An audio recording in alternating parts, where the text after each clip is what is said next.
एक औरत ने जानबूझकर अपने बाल काटे और उन्हें सावधानी से एक बैग में पैक किया। फिर उसने अपने बालों और भौहों का रंग बदलने के लिए हेयर डाई निकाली।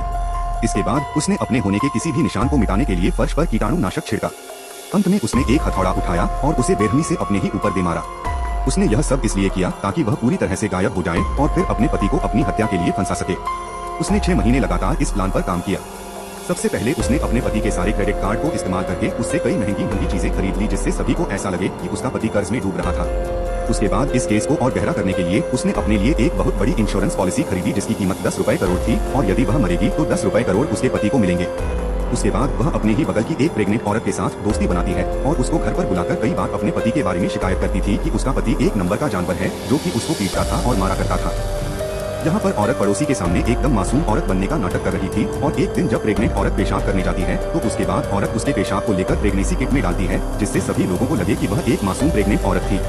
इन सभी चीजों के बाद जब उसका पति घर से बाहर जाता है तो तुरंत औरत एक घटना स्थल बनाती है जहाँ पर बहुत सारा खून गिरा हुआ था और फर्नीचर तहस-नहस हो चुके थे और आखिर में उसने लगभग 300 पेज की एक डायरी लिखी। सबसे पहले उसने अपने प्यार के बारे में लिखा और उसके बाद वह झूठी कहानियां बनाती गई। उसने डायरी में लिखा कि उसका पति एक नंबर का जानवर था जो कि सिर्फ उसके मुंह में दिया करता था और हमेशा उसको मारा करता था और सिर्फ उसको खपाखप के लिए इस्तेमाल किया करता था। और डायरी में औरत ने लिखा था कि वह बस एक मासूम प्रेग्नेंट औरत थी। उसके बाद उसने पुलिस वालों के लिए कई सुराग छोड़े जैसे कि डायरी ओवन में रख दी ताकि वह आधी जल सके और पुलिस वालों को लग सके कि उसका पति सबूत मिटाने की कोशिश कर रहा था। उसके बाद वह अपनी पुरानी खटारा कार निकाली और उसके अंदर बैठकर दूर चली गई और अपना चेहरा बदल ली और इंतजार करने लगी कब उसका पति अरेस्ट होगा। और हुआ भी ऐसा। पुलिस वालों को सारे सुराग मिल गए और वह लोग उसके पति को अरेस्ट कर लिए। लेकिन यहाँ पर उसका पति एकदम शांत था। वह उल्टा रिपोर्टर के सामने हंसकर फोटो खींच रहा था और खूबसूरत लड़कियों के साथ तो कंधे में हाथ डालकर फोटो खींच रहा था।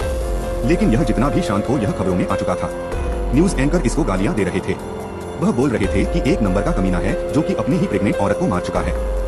इस सब के बाद पति एक कैंडल मार्च ऑर्गेनाइज करता है अपनी पत्नी की शांति के लिए।